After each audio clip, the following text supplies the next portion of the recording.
कलिजुग पावन अवतार करुणया अवतीर्ण कलो जगज्जीवेर दुख हर्ता पतित पावन श्री गौर हरि अपार अनुकंपाय ब्रज मुकुटमणि श्री राधा कुंड तटे আমরা আস্বাদন করেছি ব্রজ রস প্রসঙ্গের সর্বোত্তম মাধুর্য কাদম্বিনীর কথা। মাধুর্য কাদম্বিনীর বন্যাধারায় প্লাবিত হয়ে কৃপা সিন্ধু সেই দয়ানিধান গোবিন্দের চরণ সিন্ধুতে প্রবেশ লক্ষ্য। জগজ্জীব অনাদিকালের দুঃখে পীড়িত জর্জরিত, সেই কলিহত জীবের দুঃখের উপশমের জন্য কলিযুগ পাবন অবতার প্রেম মাধুর্য রসের দান করলেন জগৎবাসীকে। যে রসমাধুরী কখনো বৃন্দাবনের মধ্যে সীমায়িত ছিল, তা গৌর সুন্দরের অপার অনুকম্পায় আজ জগৎবাসী আস্বাদন করেছে। কিন্তু সেই জগৎবাসী সেই প্রেম মাধুরীর আস্বাদন কিরূপে করবে, কিরূপে ভক্তি সাম্রাজ্যে প্রবেশ করবে, কেমন করে সেই মাধুর্য রসকাদম্বিনীর বন্যায় প্লাবিত করবে নিজেকে, তার জন্য প্রয়োজন গোস্বামীপাদের চরণে উপনীত হওয়া। তার চরণ প্রান্তে উপনীত হলেই সেই পরম প্রাপ্তি হওয়া সম্ভব। ভক্তি হলো আমাদের সেই অন্তিম লক্ষ্য।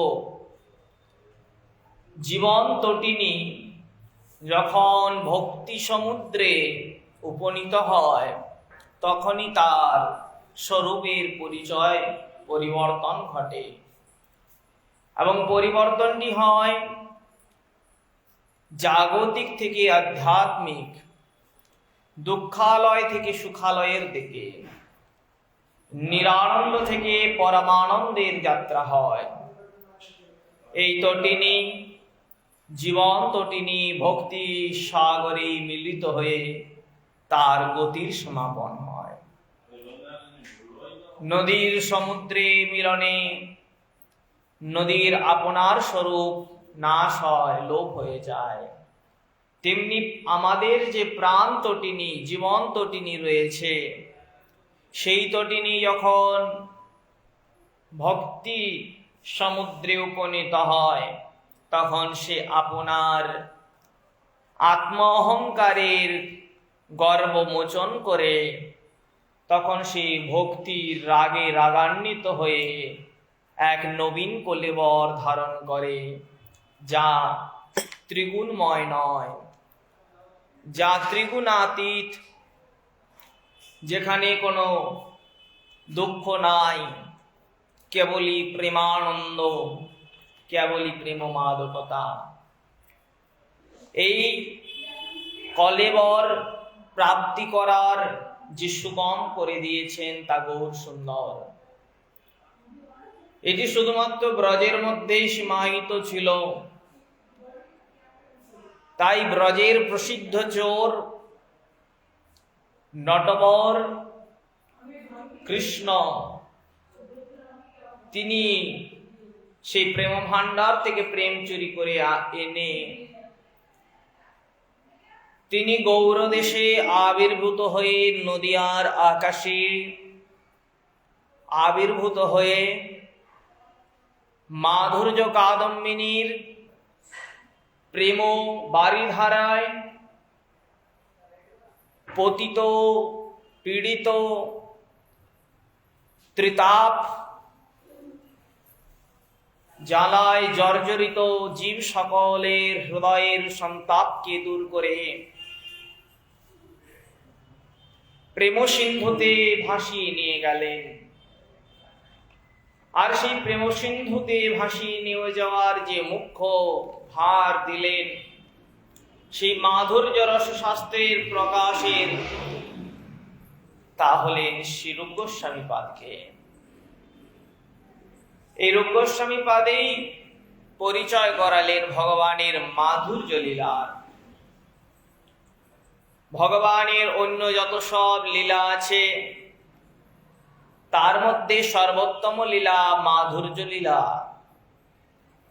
তার বেণু মাধুরী, তার লীলা মাধুরী আদি যে চতুষ্টয় মাধুর্যতার কথা রয়েছে, সেই মাধুর্যতাই হলো গৌরসুন্দরের আনুগত্যে জীবের একমাত্র আস্বাদনীয়।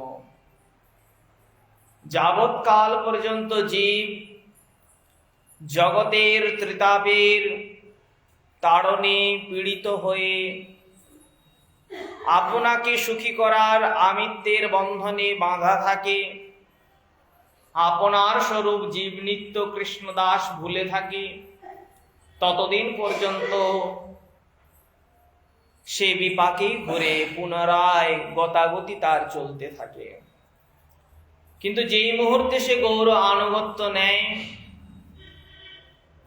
সেই মুহূর্তেই গৌর কৃপায় এমন এক ভক্তের সহিত তার পরিচয় হয়, যিনি মাধুর্য রসাস্বাদনকারী।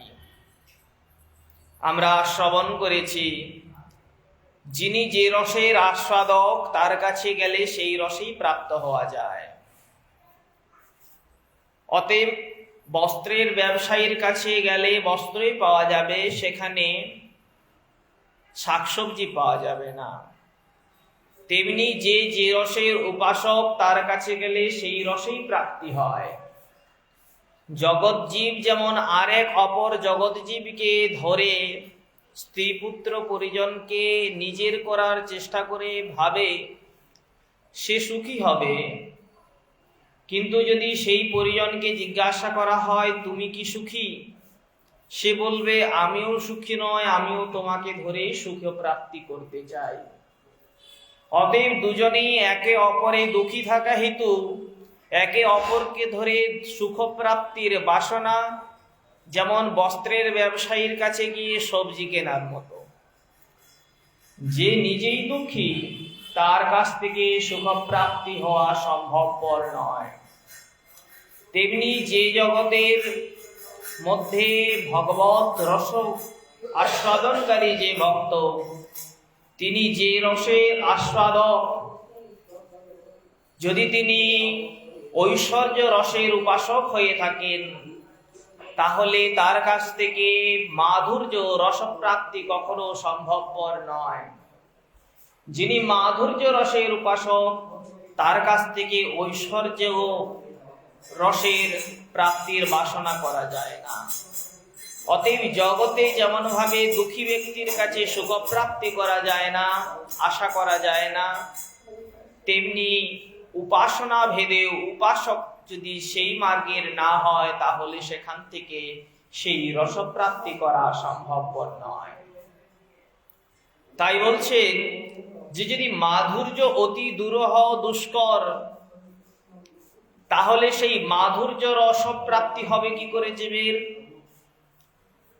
আমাদের ভগবান এসে অবতার সার গোরা অবতার, কেন না চিনলি তারে?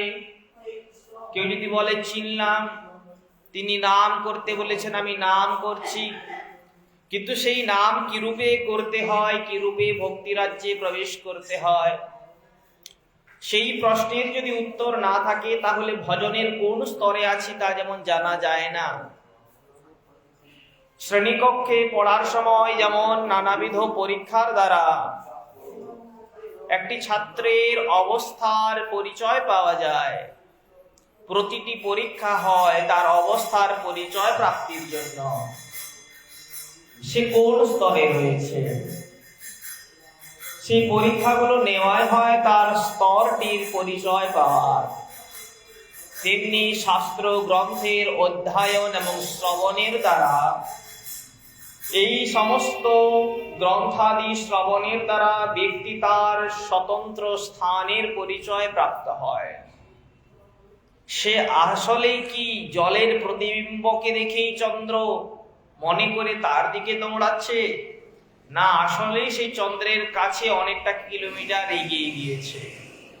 ভজনের স্তর কি শুধু কল্পনা হচ্ছে, না আদৌ সে ভজনের স্তরে পৌঁছেছে? এই স্তরটি বুঝতে পারে যখন সে গ্রন্থ শাস্ত্রাদি গোস্বামীগণের অধ্যয়ন এবং শ্রবণ করে। তাই বলছেন মাধুর্য রস হলো ভগবানের অতি গূঢ় এবং দুরূহ রসধারা। ভগবান সবকিছু দান করেন, কিন্তু এই রসধারাকে দান করেন না সহজে। ভক্তি মুক্তি দান করেন, কিন্তু প্রেম দান করেন না।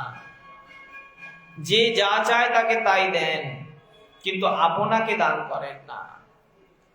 সব শেষে যখন সে সব জাগতিক কায়িক বাচিক মানসিক সার্বিক ভাবে আত্মনিবেদন করে বলে কৃষ্ণ তোমাকেই আমি চাই, তখন গিয়ে কৃষ্ণ ধরা দেন।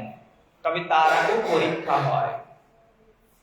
তাই বলছেন এই দুরূহ যে প্রেম রসধারা, যা স্বয়ং ভগবান কৃষ্ণ রাধারানী আস্বাদন করেছিলেন, আর রাধা ভাবকে আস্বাদন করার জন্য সেই কৃষ্ণই আবার স্বয়ং ভগবান রূপে আবির্ভূত হলেন। সেই প্রেম মাধুরী হলো সব লীলা রসধারার থেকে সর্বোত্তম। তাই একে যদি প্রাপ্ত করতে হয়, তাহলে মাধুর্য রসের যিনি উপাসক, যিনি ভজনিয়া, তার চরণ প্রান্তে গিয়ে উপনীত হও। সেই চরণ প্রান্তে পৌঁছালেই তাহলেই তুমি মাধুর্য রস প্রাপ্তি করবে। তখন তোমার হৃদয়ে সেই ব্যাকুলতা জাগবে।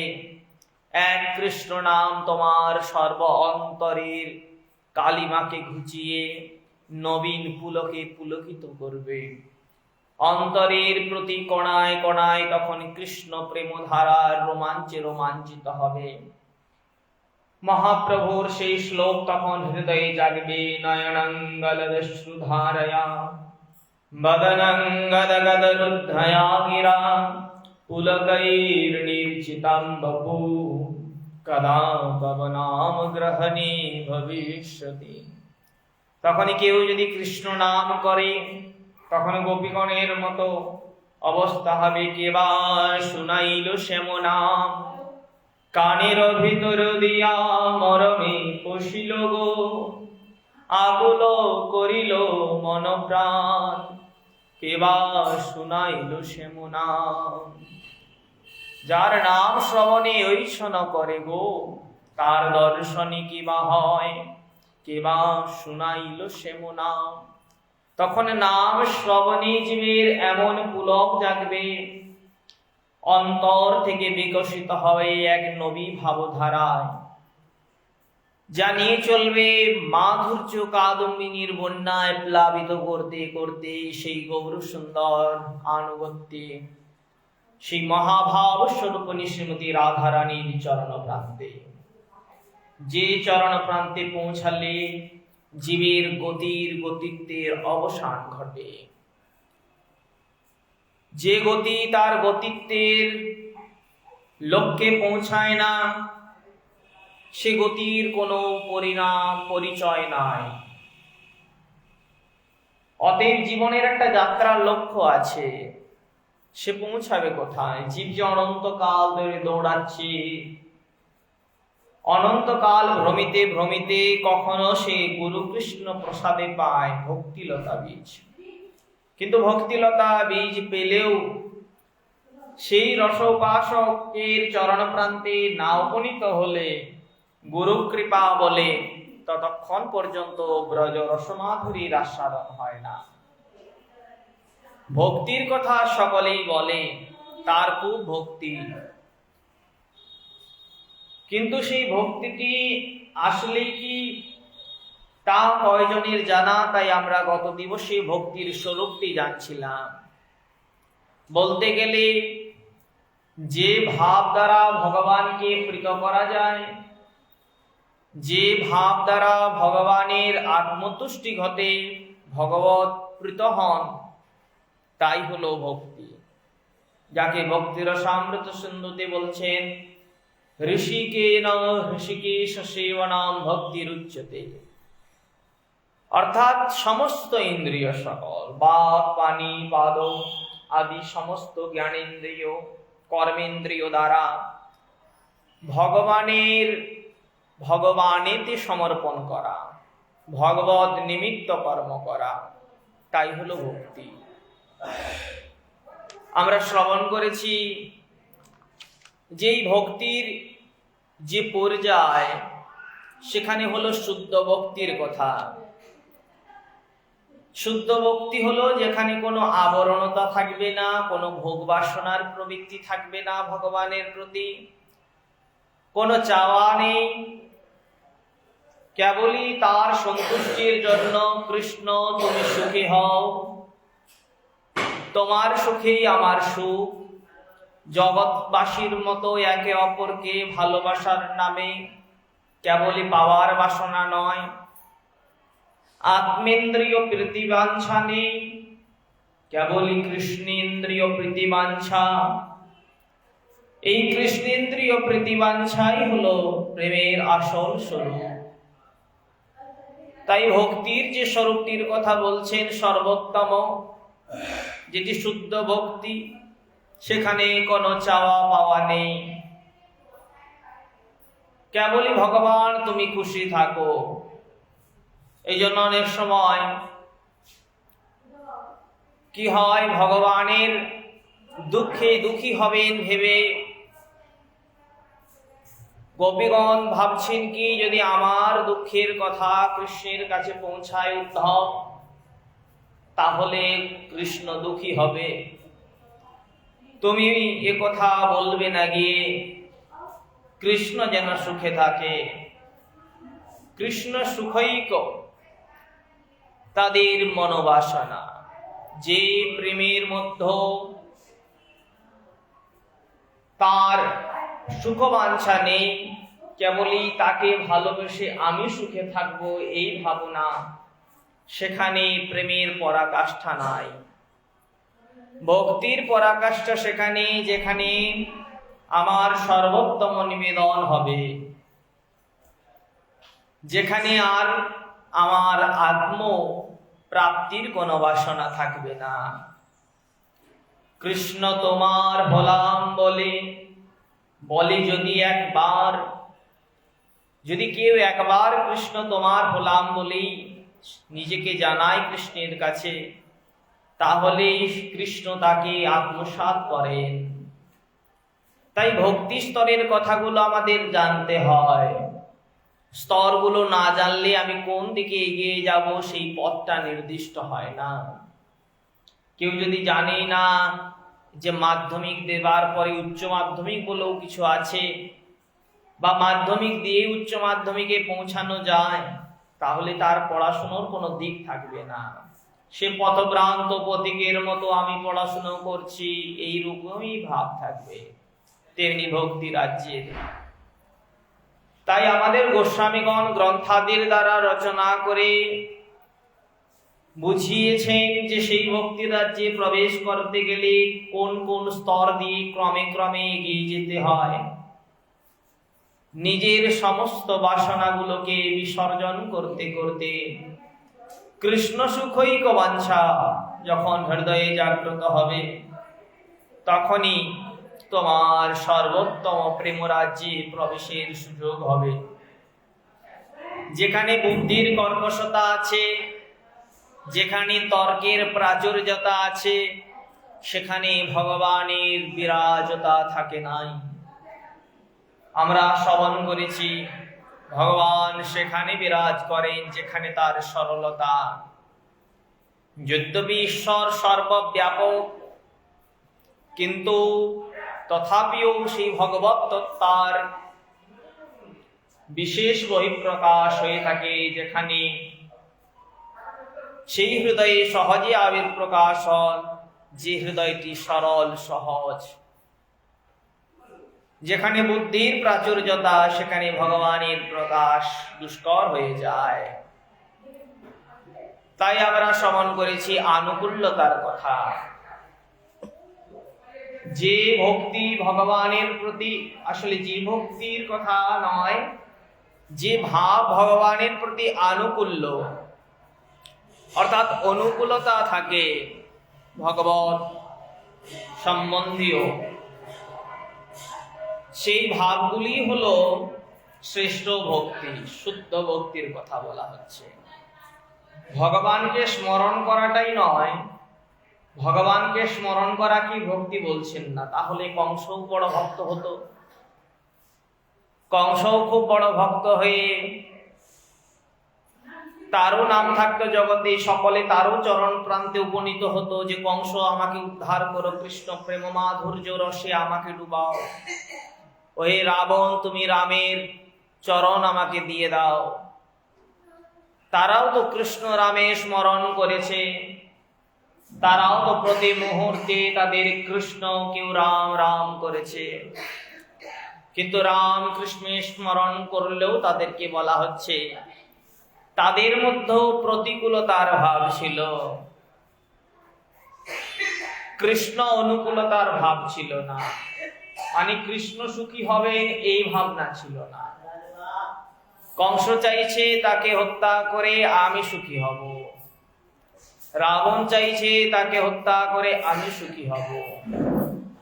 এই নিজ নিজ সুখের চিন্তাই তারা করেছে, কিন্তু তাদেরও কল্যাণ হয়েছে। তার কারণ হলো মধুরং মধুরমিতং মঙ্গলং মঙ্গলানাং সকল নিগম বল্লীশ্যাম ফলং চিস্বরূপম সকৃদপি পরিগীতং শ্রদ্ধয়াখিলয়াবা ভৃগুবর নরমাত্রং তারয়েৎ কৃষ্ণ নাম।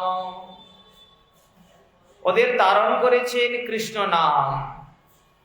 কৃষ্ণ নাম করতে করতে, রামের চিন্তন করতে করতে, হেলায় হোক আর শ্রদ্ধায় হোক, জগতের প্রতি অশ্রদ্ধার দান জগৎবাসী গ্রহণ করে না, কিন্তু ভগবানের ক্ষেত্রে ভগবান হলেন করুণা নিধান। তাই তিনি জগৎবাসীর সমস্ত দানকেই তিনি গ্রহণ করেন, সমস্ত রূপের চিন্তনকে তিনি স্বীকার করেন।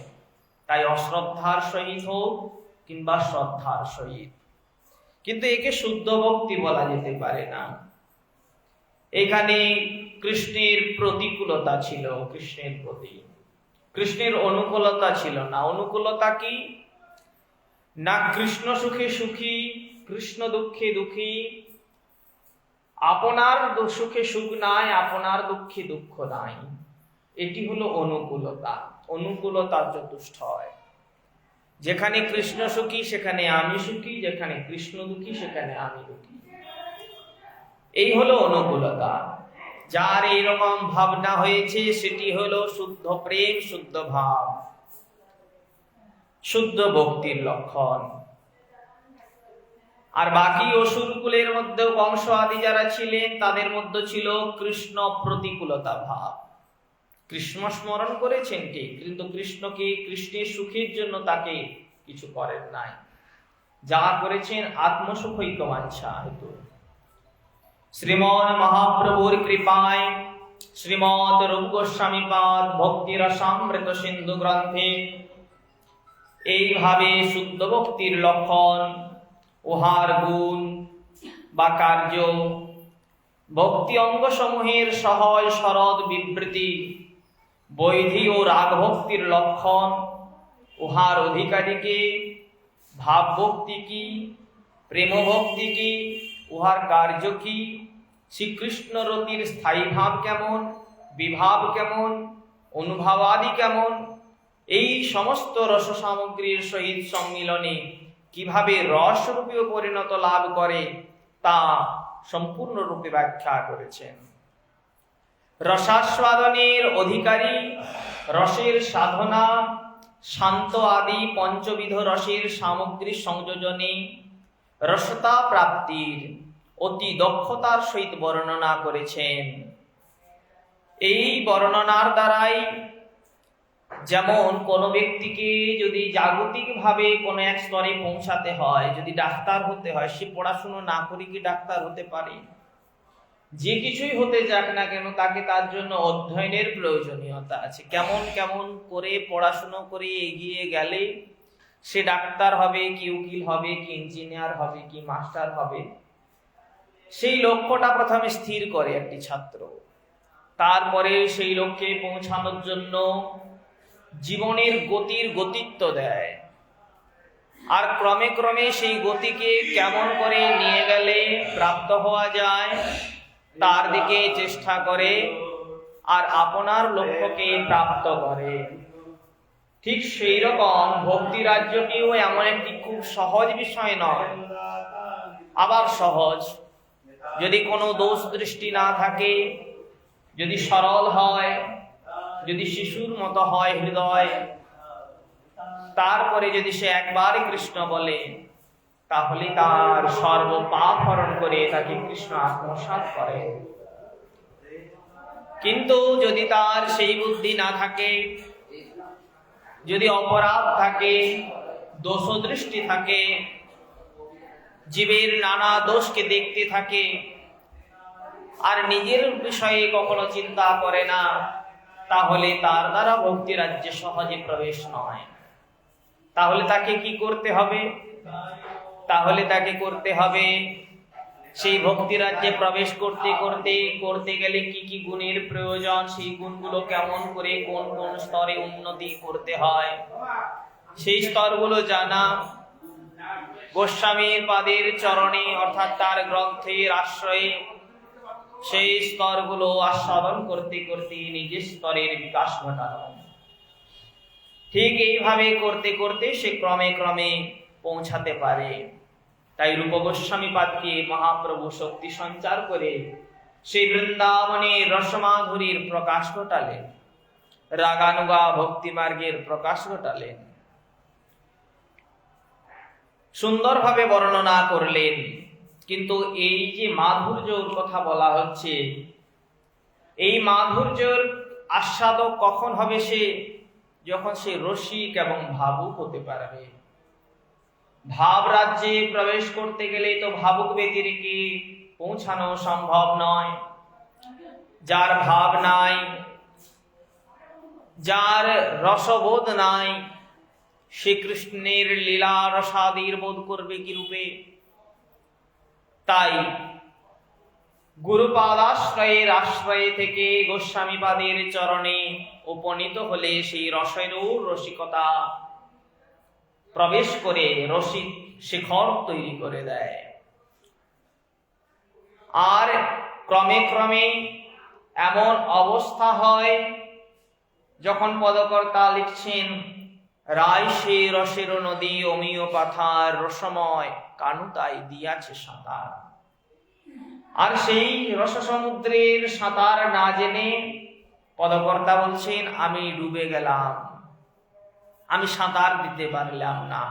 তেমনি যখনই গোস্বামীপাদের আনুগত্যে সেই রসধারার রাজ্যে প্রবেশ হবে, মাধুর্য কাদম্বিনীর প্রেম বারিধারার প্লাবনে যখন জীবের সন্তপ্ত হৃদয় প্লাবিত হতে হতে গৌর চরণ সিন্ধু তলে উপনীত হবে, তখন আর অবস্থাটাও সেই রকমই হবে যে আমি আর সাঁতার দিতে পারলাম না, ডুবে গেলাম রসসাগরে। আর সেই রসধারারে বর্ণনা করছেন রূপ গোস্বামীপাদ, কেমন সেই রস রাজ্য যেখানে প্রবেশ করতে হবে সকলকেই, সেখানে প্রবেশ না হলে জীবের নিস্তার নাই। ভ্রমিতে ভ্রমিতে আরো ভ্রমণই ভ্রমণ হবে,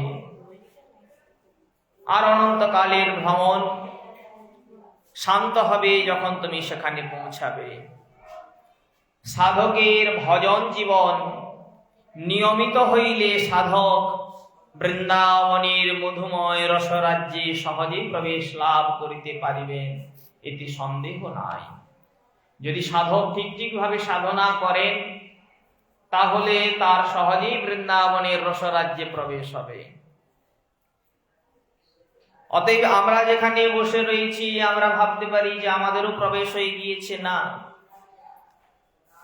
এই রাজ্যের প্রবেশ হতে গেলে এটা সূক্ষ্ম চিন্ময়, সেই চিন্ময়তায় প্রবেশ করতে গেলে বিষয় বাসনার যে আবেশ আছে সেই আবেশ কাটিয়ে তুলতে হবে, হৃদয় নির্মল করতে হবে। আর সেখানে ট্রেনের টিকিটে পৌঁছানো যাবে না, অর্থের সংযোগে পৌঁছানো যাবে না। সেখানে চাই ভাবরাজ্য, সেখানে চাই পরম হৃদয়ের সেই অংশটি, যা চেতন চৈতন্য, যেখানে কোনো আত্ম অভিমান থাকবে না। উদ্ধব হয়তো প্রবেশ করতে পারতেন না সেই ব্রজে, ব্রজের সীমায় প্রবেশ করে গেলেও সেই ব্রজরাজ্যে প্রবেশ করতে পারতেন না, যেটা নিবৃত নিকুঞ্জ। কেননা সেখানে প্রবেশ সকলের নয়। তাহলে উদ্ধব কেন প্রবেশ করতে পেরেছিলেন? তার কারণ ছিল যে উদ্ধবকে যখন কৃষ্ণ পাঠিয়েছিলেন তখন তার নিজ অঙ্গের বসন ভূষণ দিয়েছিলেন। স্বরূপটি তার কৃষ্ণ বধ হলেও গোপীগণ এতই চেতনশীল যে সবকিছুই কৃষ্ণময় দেখা গেলেও গোপীগণ ধাবিত হয়ে আলিঙ্গন করছেন না।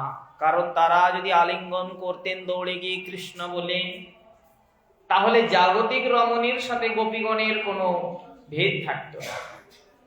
তাদের চেতন এত উন্নত যে গভীর থেকে গভীরতম অংশে যে তা কৃষ্ণ নয়, তার পরিচয় শুধু দৃষ্টি দ্বারাই হয়ে গিয়েছে।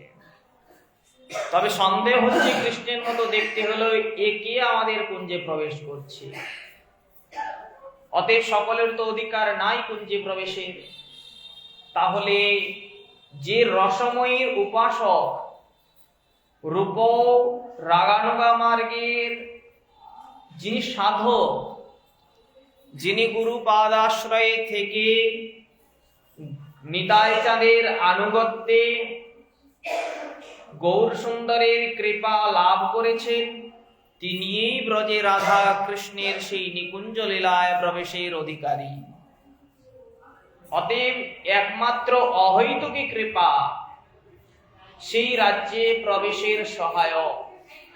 তাহলে এমত উদ্ধব এই ব্যক্তিকে এখানে প্রবেশ করছে, কিন্তু উদ্ধব প্রবেশ করতে পারছেন এখানে। তার মধ্যে সেই রস উপাসনার সাধক তিনি না হলেও, সেই মাধুর্য রসের উপাসক না হলেও কৃষ্ণ শরীরের কৃষ্ণাঙ্গের বসনভূষণ রয়েছে।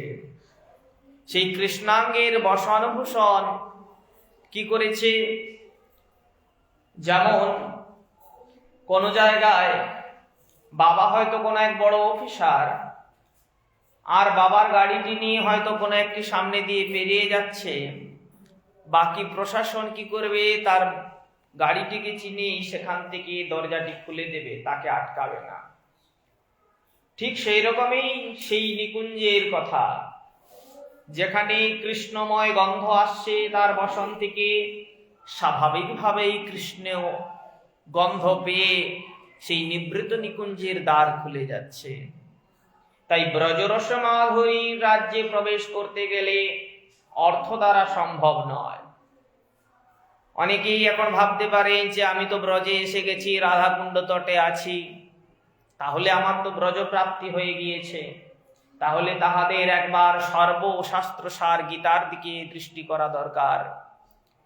আমি ব্রজে এসে গেলাম, ঠিক আছে, কিন্তু ব্রজে এসে আমি করছি কি? বিষয়ের চিন্তা করছি কি ভগবানের চিন্তা করছি? যেমন একটি ছেলে গরমে বসে পড়তে পারছেন না, প্রচন্ড গরম সেদিন, তো বাবা কি করলেন? একটি রুমে এসি লাগিয়ে দিলেন। ছেলেটি আমার কষ্টে পড়ছে, ওকে এসিতে বসিয়ে দিলে ভালো করে পড়াশোনা করবে, অনুকূলতা করে দিলেন। ছেলেটি এসি রুমে বসেই ঘুমিয়ে দিল। তাহলে কি তার ভালো রেজাল্ট কখনো সম্ভব? না।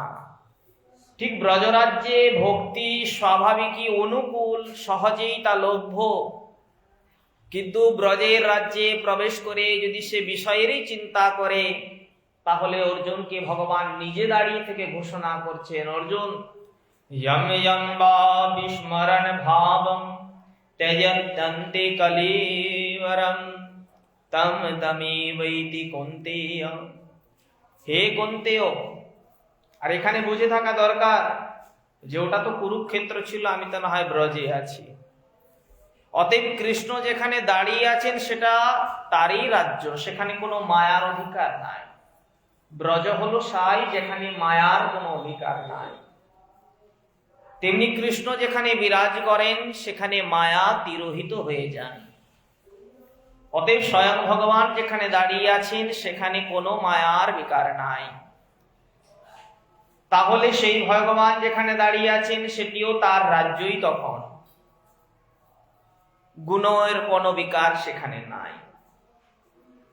অতএব সেখানে অর্জুনকে এমত বলার প্রয়োজনীয়তা কি ছিল?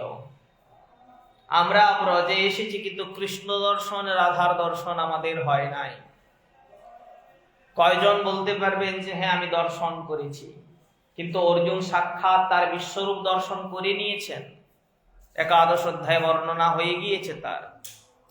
এর পরে গিয়ে কৃষ্ণ আবার বলছেন, অর্জুন এই দর্শনও তোমার উন্নতি করতে পারবে না। জীব যখন মারা যায় তখন যেমন যেমন চিন্তা করে ঠিক তেমন তেমনই দেহ পায়। তাই ব্রজের মাটিতে এসে ভক্তির অনুকূলতা জন্য ভক্তি সহজ সাধ্য, তাই ভক্তি এখানে নবযুবতী হলেন। কিন্তু সেই স্থলে এসে যদি আমি তাকে হেলা করি, আর মনের উপরে নাম করছি আর ভেতরে নামাশ্রয়ী হয়ে ভেতরে চিন্তা করছি আরো যদি আমার কিছু বৈভব হয় তাহলে আরো ভালো হয়। এই চিন্তা করে কেউ যদি এসে ঘোষণা করে যে না ওনার ব্রজত্ব প্রাপ্তি হয়ে গেছে, এটি হলো কপোল কল্পিত একটি কথা। সেই ব্রজের সীমায় প্রবেশ করতে গেলে বিষয়ের চিন্তা সম্পূর্ণরূপে দূরীভূত হওয়ার প্রয়োজনীয়তা আছে। অর্থ দ্বারা বা প্রাচীন কোনো প্রারব্ধের সংযোগে হয়তো সেই মাটির সৌভাগ্য লাভ হয়েছে, কিন্তু মাটির সৌভাগ্য লাভ হয়েছে ঠিক, একটি বীজকে ভালো মাটিতে রোপণ করা হলো, কিন্তু তারপরে পরিচর্যা করা হলো না, তাহলে সেই মাটির বীজে রোপণ হলো, উন্নত মাটি হলো, উন্নত বীজ হলো, কিন্তু পরিচর্যা হলো না বলে সেখান থেকে কোনো ভালো বৃক্ষ উৎপন্ন হবে না। তেমনি মাটিটি ব্রজের হলেও বীজটি প্রারব্ধবশত গুরু কৃপায় বীজ বপন হয়ে গিয়েছে, কিন্তু ব্রজের মাটিতে উপনীত হয়েও সে বিষয়ের চিন্তা করছে, শ্রবণ ভজন কীর্তন আদি নববিধা ভক্তি দ্বারা সেচন করছে না। বাসনা তার ঐকান্তিক বাসনা, মুখ্য বাসনায় সে গৌর চরণ রাখছে না। রাধা প্রেম রাশি প্রাপ্ত করার বাসনা যদি না থাকে, শুধু লোক দেখানোর মতো আমি রাধা পাবো, রাধা ভাবো কান্তি নিয়ে আমিও নাচিব গাইব, এই শুধু মুখের ভাব যদি হয়, অন্তরে যদি বিষয়ের বাসনা থাকে, তাহলে সে ব্রজে কখনো প্রবেশ সম্ভব নয়। তাই গোস্বামীগণের আনুগত্যে তাদের রচিত গ্রন্থধারার অধ্যয়নের প্রয়োজনীয়তা আছে। এই ব্রজের মাটিতে তারাই আসতেন যারা শুধু ভজন করার জন্য। এটি বিলাসিতার ভূমি নয়, এখানে বৈভবতার কোনো স্থান নাই। প্রেম রাজ্যে শুধু প্রেম, আস্বাদন জন্য কপর্দক শূন্য হয়ে কামিনী কাঞ্চনের লালসাকে দূরে ফেলে পরশমণিকও যে রাজ্যে আসার পরে প্রাপ্ত হওয়ার পরে গোস্বামী চরণ বলছেন ওকে স্পর্শও করলেন না। অতএব এই রাজ্যে বিষয় প্রাপ্ত হলেও সেই বিষয়কে স্পর্শ না করার কথা। অতএব বিষয়ের কোন চিন্তন কথন, বিষয়িক কোন আলাপচারিতা যে রাজ্যে হয় না তাই হলো প্রেম রাজ্য। অতএব এখানে যারা পৌঁছেছিলেন তারা দেখিয়েছিলেন যে কেমন করে বিরক্ত অবস্থায় সেই মাধুরীর কাদম্বিনীর বন্যাধারায় নিজেকে ভাসিয়ে দিতে হয়। আর এই ভাসিয়ে দিলে, এই মাধুর্যতার কাদম্বিনীর বন্যায় নিজেকে ভাসালেই তাহলে একটা তীর পাওয়া যায়। যেমন প্রতিটি নদীর একটি তীর আছে, হয়তো এপার না তো ওপার, কিন্তু মাধুর্য, প্রেম মাধুরী রসের একটি এই তীর হলো, তা হলো সেই যুগল চরণ। সেখানেই গিয়ে তাকে শান্ত করে। তাই গোস্বামী চরণে উপনীত হয়ে সেই ভজন মার্গের ধারাটি কেমন কেমন করে উন্নতি করছে, কেমন কেমন স্তরে নিয়ে চলেছে, তা আমাদের অবশ্যই লক্ষণীয়। না হলে আপনার স্তর বোঝা সম্ভবপর নয়। আর কেবলই ভ্রমে পড়ে সে ভাববে আমার অনেক কিছু হয়েছে, সে ভাববে আমি এখানে বসেছি কুণ্ড তীরে, তাহলে আমারও বোধ হয় সেই রঘুনাথ দাস গোসাইয়ের মতো রাধারানী আমার কাছে এসে ধরা পড়বেন। অবশ্যই ধরা পড়বেন যদি তিনি তার হৃদয়ের সেই কামিনী কাঞ্চন আর এই সমস্ত জাগতিক বিষয়ের চিন্তন ছেড়ে দিয়ে শুধু গৌর আনুগত্যে সেই মাধুর্য লীলার কথা স্মরণ চিন্তন করেন। সেই ভক্তি রাজ্যের উপাসকের চরণ প্রান্তে উপনীত হন। যারা বিষয়ী লোক তাদের থেকে দূরে থাকেন, নামাপরাধ থেকে মুক্ত থাকেন, বৈষ্ণব অপরাধ আদি সেবা অপরাধ আদি থেকে নিজেকে মুক্ত রেখে যদি তিনি সর্বভাবে রাধারানীতে আত্মসমর্পণ করেন, তাহলে তিনি অবশ্যই তা প্রাপ্ত করবেন। তাই বললেন যে যদি সাধক যদি নিয়মিত হয় আর ঠিক ভাবে সাধনা করে, তার ভজন জীবন যদি ঠিক মার্জিত হয়, তাহলে সাধক খুব সহজেই বৃন্দাবনের মধুময় রসরাজ্যে প্রবেশ করতে পারে, এতে কোনো সন্দেহ নাই। ইহাতে ভক্তিরূপা উচ্চতমা চিদ্বৃত্তির সাধক চিত্তে আবির্ভাব, ক্রমবিকাশ ও চরম পরিণতির ইতিবৃত্ত অতি চমৎকার বৈজ্ঞানিক পন্থায় বিবৃত হইয়াছে। অতএব গোস্বামী চরণ অতি সুন্দরভাবে বর্ণনা করেছেন, যাতে মানুষের জীবের অন্তরে কোনো প্রশ্নই থাকে না আসলে ভক্তি রাজ্যে কেমন করে প্রবেশ করতে হয়। বিষয় বিভাগের নৈপুণ্য মতো এই ভক্তি বিষয়টিকে এত সুন্দরভাবে বর্ণনা করেছেন, তার মধ্যে সরস কবিত্ব দিয়েছেন, সূক্ষ্ম দার্শনিকতা আছে, আর শ্রেষ্ঠতম সাধন ভজনের উপায় প্রদর্শকতা আদি রয়েছে। একাধারে দেখিতে হইলে এই গ্রন্থ অনুশীলন অবশ্যই কর্তব্য। অতএব গ্রন্থ শব্দের অর্থ কি? গ্রহণা ত্রায়তে ইতি গ্রন্থ, যাকে গ্রহণ করলে আমাদের ত্রাণ করেন আর হৃদয় গ্রন্থিকে শিথিল করে কৃষ্ণ প্রেম বন্ধনে আবদ্ধ করেন। শ্রীমন মহাপ্রভু অনর্পিত চরিম চিরাত করুণায়া অবতীর্ণ কল, তিনি অনর্পিত যা ছিল চিরাচরিত ভাবে তা দান করলেন জগৎবাসীকে। ব্রজবালাগণের আনুগত্যময়ী শৃঙ্গার রসগর্ভা রাধা কৈঙ্কর্য বা মঞ্জরি ভাবের সাধনা গৌর সুন্দর এসে দিয়ে গেলে মঞ্জরি ভাবের সাধনা। ব্রজের নিখিল মঞ্জরীগণের অধ্যক্ষ হলেন রূপমঞ্জরী। অতএব সমস্ত মঞ্জরীগণের মধ্যে শ্রেষ্ঠ অধ্যক্ষা হলেন রূপমঞ্জরী। সেই রূপমঞ্জরী রূপ গোস্বামী রূপে গৌর লীলায় আবির্ভূত হয়েছেন। অবতীর্ণ হয়ে ভক্তি রসামৃত সন্ধ্য গন্ধে শান্ত দাস্য আদি পঞ্চবিধ রসের রস সামগ্রী বর্ণনা করেছেন। উজ্জ্বল নীলমণি আদি এক গৌড়ীয় বৈষ্ণবগণের জন্য পরকীয় মধুর রসের একটি রহস্যময় ভাব পরিপাটিও বর্ণনা করেছেন। ইহাই উজ্জ্বল মধুর রসের বিজ্ঞান শাস্ত্র। প্রকৃতপক্ষে ভক্তি রসামৃত সিন্ধুর এই উত্তরাংশ, সেই রস সিন্ধুর গর্ভ হইতে সমুত্থিত উজ্জ্বল নীলরত্ন গোপী ভজনের সুবিশাল ভাবে সমৃদ্ধ। বলছেন কৃষ্ণ প্রাপ্তির উৎকণ্ঠায় মহাভাবমতী ব্রজবালাগণের হৃদয়ের সেই বিপুল বেগকে এমন ভাবে গ্রন্থের মধ্যে রচনা করেছেন রূপ গোস্বামী পাদ, এমন বর্ণনা আর কেউ কখনো করতে পারেনি, আর পুত্রাপ তার তুলনা নাই। কারণ তিনি স্বয়ং মঞ্জুরি, তিনি জানেন সেই রসমহিমাকে।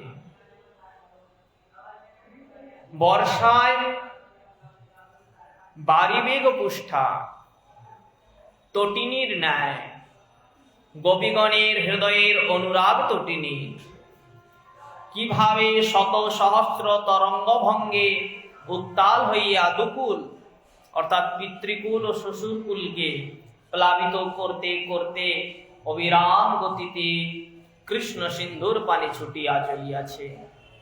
এই গ্রন্থ তারই সমুজ্জ্বল প্রতিচ্ছবি। অতএব গোপীগণ কৃষ্ণ ভাবের তটিনী বলা হচ্ছে। একটি নদী যেমন বন্যায় বৃষ্টির জলে পরিপুষ্ট হয়ে বন্যা আসে আর প্লাবিত করে দুকুলকে, কিন্তু সে দৌড়ায় কোন দিকে? সমুদ্রের দিকে। দৌড়তে গিয়ে যখন সাগরে পৌঁছায় তখন তার সেই প্লাবন শিথিল হয়। তেমনি গোপীগণ কি করছেন? গোপীগণের মধ্যে কৃষ্ণ অনুরাগের প্লাবন এসেছে। কৃষ্ণ অনুরাগ এসে তাদের সেই ব্রজবালাগণের যে হৃদয় তটিনী রয়েছে, অনুরাগ তটিনী, তা দুকুলকে প্লাবিত করেছে, পিতৃকুলকেও করেছে আর শ্বশুরকুলকেও করেছে। আর অবিরাম গতিতে ছুটে চলেছে কৃষ্ণ সিন্ধুর দিকে। প্লাবিত করতে করতে কৃষ্ণ সিন্ধুতে উপনীত হয়ে সে তার আপন গতির বিরাম করছে। গোপীগণের প্রেমানুরাগ অতি সুদুর্লভ হইলেও, ভাব ভাষায় সর্বথা অতীত হইলেও, কারণ কৃষ্ণ কথা, কৃষ্ণ ভাব এগুলো হলো অবাং মনস গোচরম আত্মান অখিলাধার।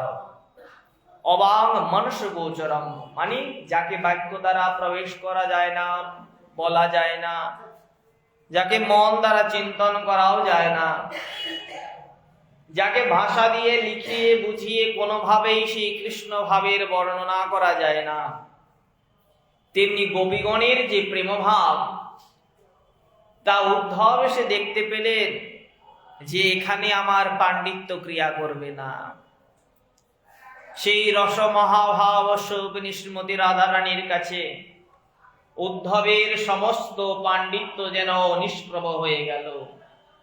তাই তো তিনি বিদায় নেওয়ার সময় গোপীগণের চরণ বন্দনা করতেও নিজেকে যোগ্য মনে করছেন না, চরণের ধুলিকে বন্দনা করানো যোগ্য মনে করছেন না, কিন্তু চরণের একটা ধুলিকে বন্দনা করছেন অযোগ্যতা বোধেই। বন্দে নন্দ ভজ স্ত্রীণাম পাদরেণুম অভিষ্ণশঃ ইয়াসাম হরি কথোদ্গীতং পুনাতি ভুবনত্রয়ম। তাহলে সেই গোপীগণের লীলা মাধুরী, রসমাধুরীর কথা রূপ গোস্বামী পাদ কি রূপে বর্ণনা করছেন? যেটি ভাষাতীত, যাকে বলা যায় না, যাকে লেখা যায় না, সেই বাক্যাতীত বিষয়কে কিভাবে শব্দের দ্বারা প্রকাশ করতে চলেছেন রূপ গোস্বামী পাদ।